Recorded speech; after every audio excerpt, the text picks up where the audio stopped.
Okay, let's dive right into this explainer. Today, we're doing something a bit different.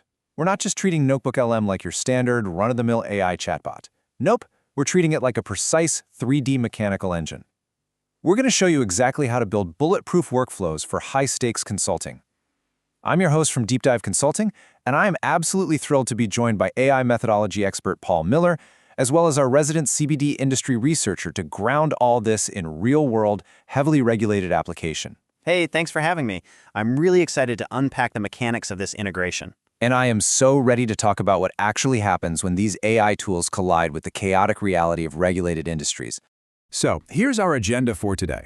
We're going to cover high-stakes compliance, masterclass integration, workflow batching, AI debates, version control, and finally, we'll wrap up with the dual AI failsafe.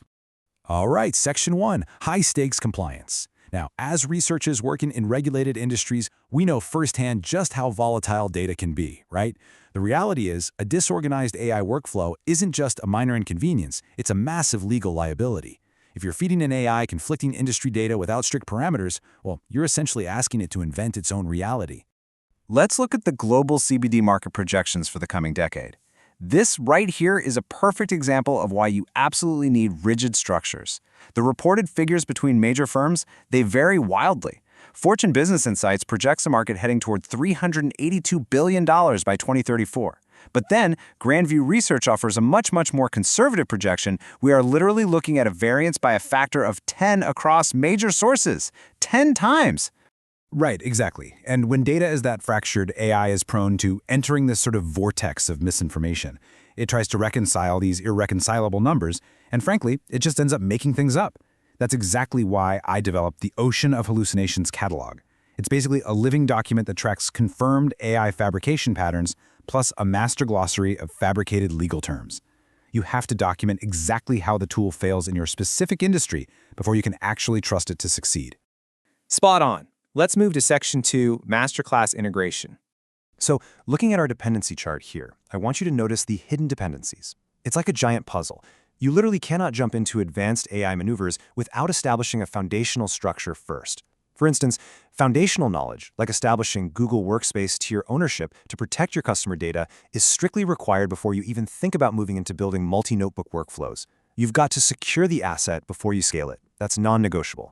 And when you actually generate output from these tools, whether it's for internal training or client delivery, you have to be incredibly intentional. Take the explainer format in NotebookLM. You must mandate a linear narrative structure and a single, consistent visual style that can actually hold up under serious compliance scrutiny. In high-stakes work, you really want to avoid chasing flashy cinematic metaphors, right? You want clarity, consistency, and a format that is designed specifically for teaching. Okay, let's get into the mechanics of that.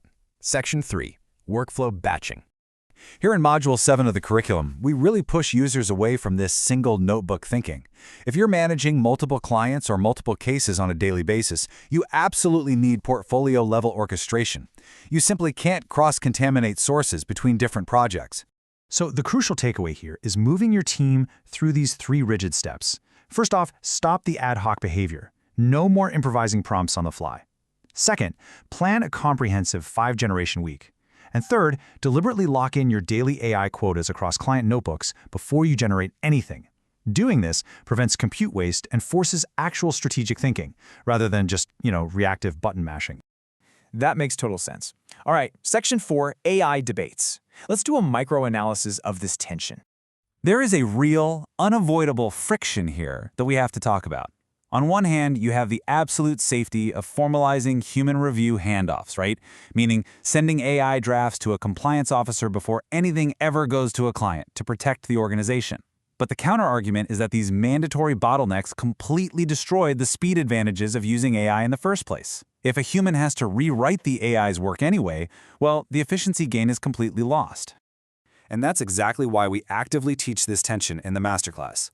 We impartially argue that overly rigid workflow rules can indeed slow down straightforward projects. We don't hide this from employees. By openly debating this friction, scale discipline versus execution speed, we ensure employees develop actual judgment rather than just rote, unthinking compliance. They need to learn when to apply maximum rigor and when standard oversight is perfectly sufficient. Absolutely crucial. Moving on to Section 5, Version Control. So to prevent that chaotic information drift we talked about, these are the non-negotiable core practices for your regulatory tracker notebook. First, an absolute primary source only rule. No secondary summaries or AI-generated recaps allowed. Second, named notebook ownership, so there's always clear accountability. And crucially, dated entries that are never, ever overwritten or edited in place. If a law changes, you add a new entry to preserve the historical timeline. You also need to run monthly audio overview diffing to catch any unexplained shifts in the AI's claims. You know, this quote from the source material really hits the nail on the head for me. A compliance tool that quietly goes stale is arguably more dangerous than no tool at all because it carries an unearned appearance of authority. If you let your AI research library quietly absorb outdated regulations, you are manufacturing a massive legal liability disguised as professional expertise. A stale AI notebook speaks with total confidence, which means your team is going to confidently pass bad information right onto your clients. No way you want that. Yeah, that's a scary thought. Which brings us to our final part, Section 6, the dual AI failsafe.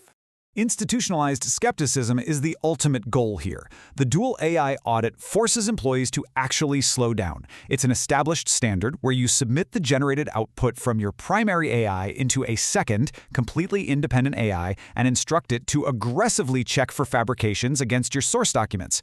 You verify the facts before you ever treat it as reliable and ship those deliverables. But again, we have to look at both sides impartially. While we know for sure the dual AI audit catches dangerous sustained fabrication patterns, we also recognize the counterargument. Running everything through a dual AI check literally doubles your compute cost and processing time. For simple, low-stakes internal drafts, it might be total overkill. But for public-facing or client deliverables, skipping it is a demonstrated risk you probably don't want to take. Exactly. And I leave you all with this final provocative thought to take back to your teams. As AI tools rapidly scale across regulated industries, if you're relying on an AI to track complex compliance, who exactly is verifying the verifier in your organization's workflow? What strict mechanical framework do you have in place to ensure that the AI hasn't quietly lost its mind? Deep Dive host, that is the multi-million-dollar question right there. A huge thank you to Paul and our CBD expert for breaking all this down. Remember, you've got to treat your AI workflows like a precision engine. And whatever you do, don't skip the maintenance. Thanks for joining us for this explainer, and we'll see you next time.